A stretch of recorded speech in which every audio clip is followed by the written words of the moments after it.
warming.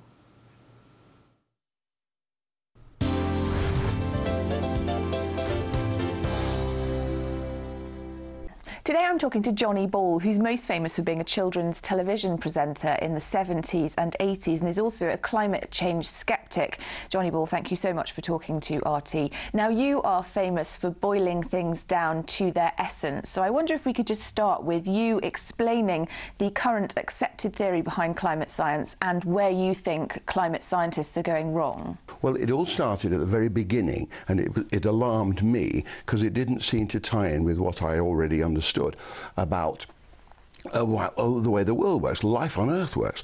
Life on Earth is based on three items. That's oxygen, water, and CO2. And the three intermix. When you burn anything, you're burning a hydrocarbon, and you produce CO2 and water. But you can't burn anything without the oxygen. And so if you demonize one, you'd have to demonize the others. Every time you produce a molecule of CO2, you produce 2 molecules of water. So if you're going to demonize CO2, you better demonize water as well.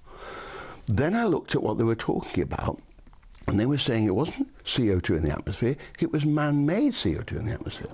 Well, the CO2 in the atmosphere, there's only about 1 particle in every 2,500. But of the man-made CO2, that's only about 4% at the most. In the UK, we produce 2% of that at the most. And so you're now talking about minuscule amounts of CO2 in the atmosphere. The CO2 then has a very major function, and that is to feed all plants. Trees grow to an optimum height because of the warmth of the CO2, the height it gets to, and it thins out. When you go skiing, you find that there are trees perhaps, and they get craggy, and really craggy, and and they look sick. The truth of the matter is, up there, they're existing on less CO2, and they've learnt to do that and survive. And lichen may be covered by snow for all but a month, but as soon as it's uncovered, it grabs the CO2. It's minimal though it is.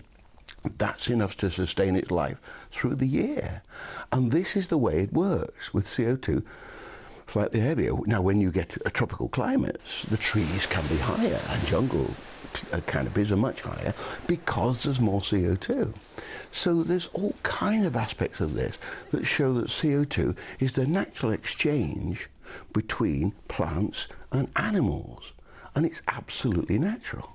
You're essentially saying two things. One, that CO2 is essential for life on Earth, and two, that mankind isn't responsible for creating surplus amounts of CO2.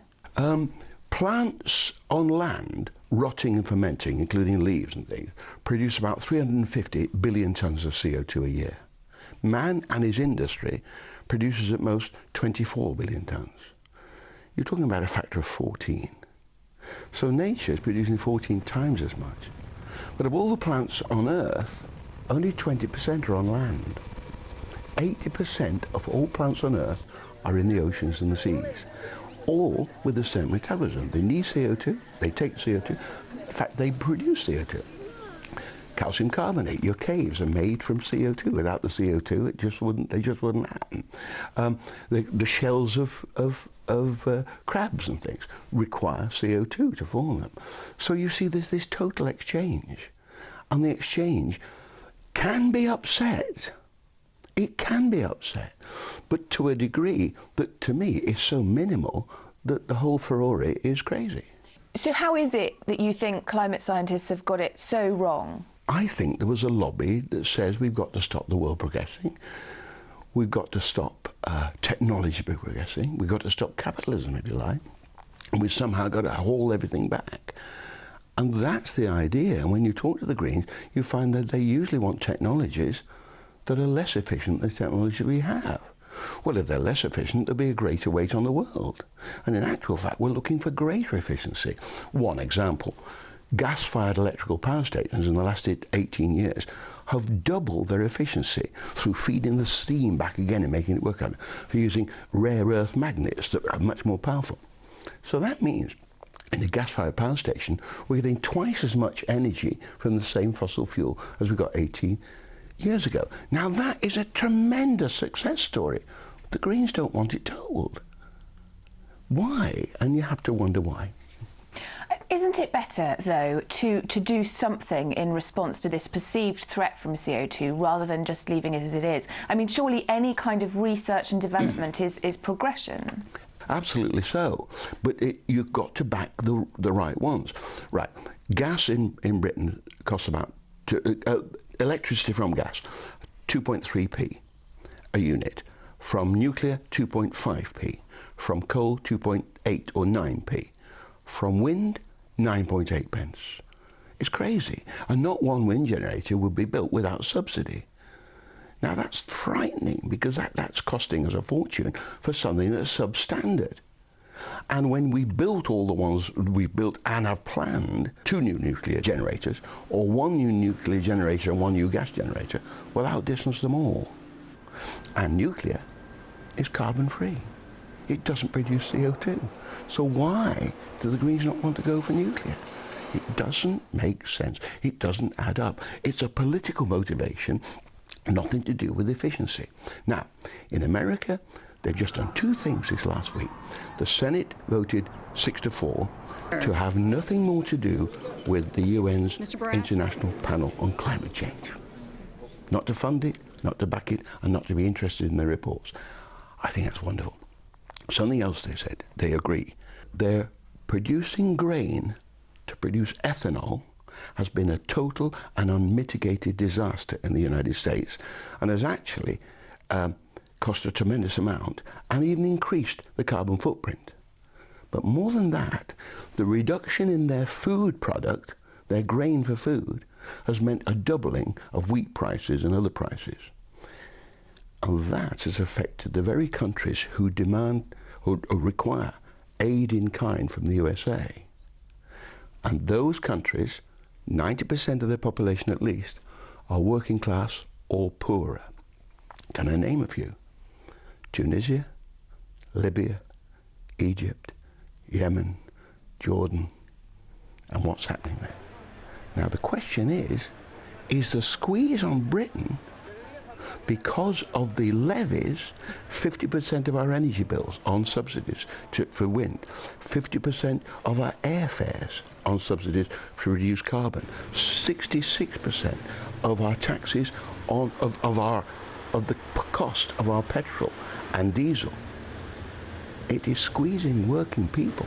And every child, this is the point. This is why I'm taking this high profile, because I'm interested in kids and the welfare of kids. Every child in Great Britain is poorer by an enormous degree because of us putting that money into fatuous areas, ridiculous areas that don't ever prove they're worth the candle. And you, in fact, also object to the way that climate science is taught in schools. So it's not just financially detrimental to children, but also psychologically, you say. What should we tell our kids about the future? 2 alternatives. Let's tell our kids, the grown-ups have messed the world up so much. Frankly, we want you to cure it while you're 7, 8, 9, 10, 11, 12, 13. Cure it now.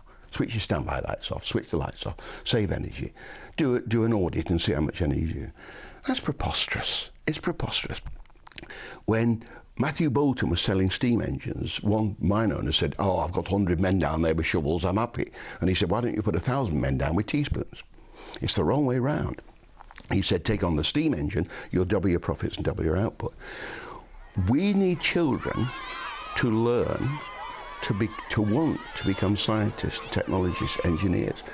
Environmental scientists, by all means.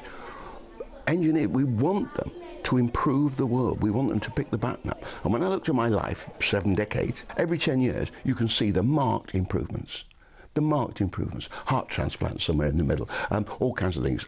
Really brilliant improvements. The Clean Air Act in the 1950s. Now all our buildings, if you build a stone building, it stays the same colour.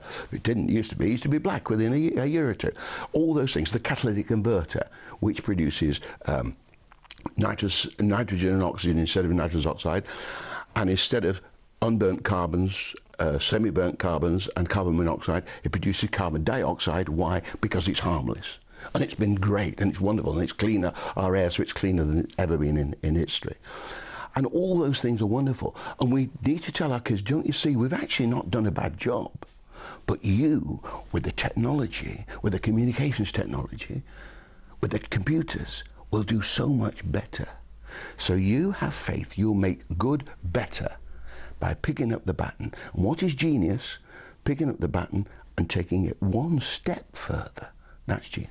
How has climate science become so politicised, do you think? Well, it is, and it's nothing else but politicised. It is definitely not based on science. You see, they say it's the consensus. Well, eugenics was by consensus. A lynch mob was by consensus. Hitler was accepted by consensus. You know, consensus means nothing. It really doesn't. You need, as somebody said, lovely, a quotation from Burke, the scoundrel will always succeed if good men say nothing. Well, I'm very flattered that he considered me a good man, but somebody sent that email the other day and I said, it's absolutely right. I've got to stand up, and I've got to stand up because I've been working with kids for 30, 40 years. I believe in them.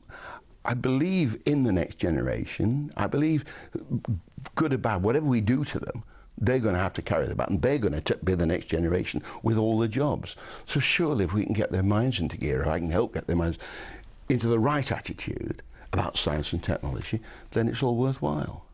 Johnny Ball, thank you very much. Pleasure.